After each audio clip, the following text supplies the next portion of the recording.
Welcome back to Evil's Comics. I'm Evil Mike, and I have another review for you. This is from DC Comics. This is Superman 78, issue number 4. It is written by Robert Venditti, artist by Wilfredo Torres, colors by Jordie, Bellaire, and then letters by Dave Lanphear of A Larger World. Superman 7. At the end of this review, I'll show you off some of the art. Superman 78 is basically, going off of like Superman 1 and 2, or basically, I think it might be like Superman, the first movie, and then basically this was like maybe if this would have been the sequel instead of like Superman 2 and 3 like we got. But the story here is Brainiac has shown up, has captured Superman, has miniaturized him down, along with, his dad and his mom. Basically now Brainiac has Superman capsulated, and at the very last issue we had Lois Lane and we had Lex Luthor like teaming up. Basically, Lex Luthor saying that he could save the world and bring back Superman, and if anybody was going to be Superman, it was going to be the greatest mind of in history, which was Lex Luthor, as he puts it. So it basically starts out where we're with Kal-El in Krypton, and it's basically a chunk of Krypton that Brainiac has that's been miniaturized down, and he is with his dad and his mom and the rest of the Kryptonians that are still alive there, and they've been trying to come up with a way to leave and escape this area. So it kind of jumps back over to Lois Lane and Lex Luthor finally explaining what he has plans for, like, to save Superman.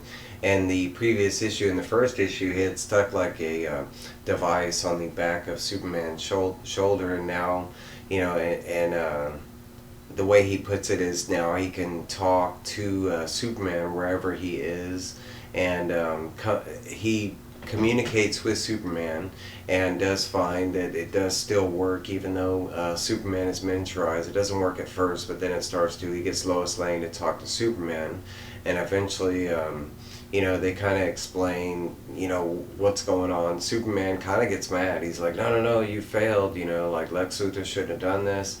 Now that you've gotten in contact with me, it's shown signs to Brainiac that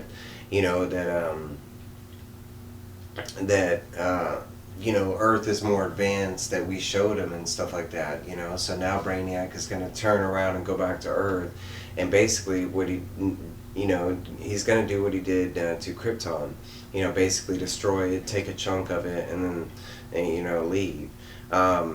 And sure enough, in the comic they do show Brainiac. He hears the transmission, finds out that it's like a very advanced form of technology, and turns around and comes back after Earth. Lex Luthor we see this part where he's talking to Lois Lane, and even after Superman gets mad, he states that it's all part of the plan, kind of thing.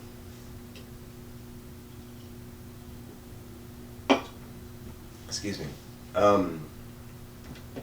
Eventually, after Superman does his little talking with Lex Luthor, Jor-El, Superman's father, also kind of interrupts the transmission as well, and realizes this new technology that hasn't been in Krypton since they've been capsulated.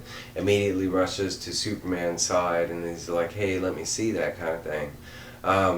He sees the device, and the way he puts it, it's exactly what they need, because it's using a frequency that can bypass the shielding that Brainiac has capsulated the city out, because that's what they're trapped in.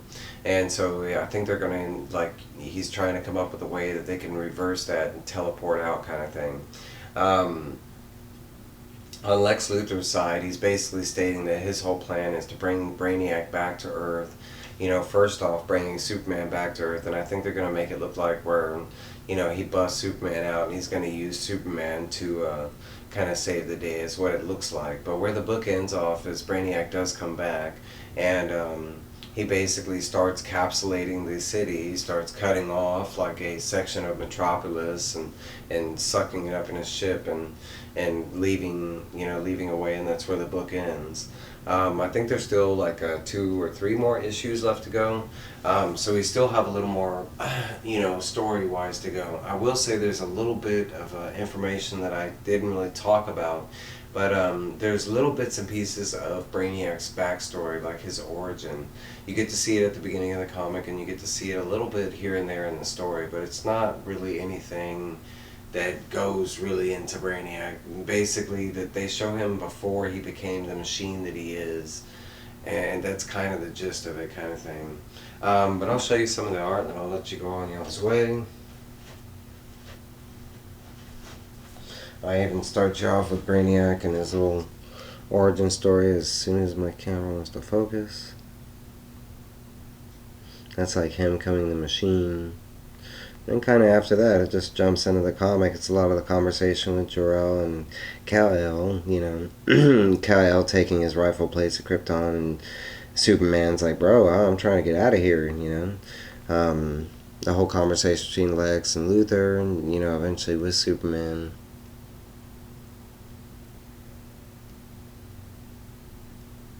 Overall, it was a great issue, though, great read.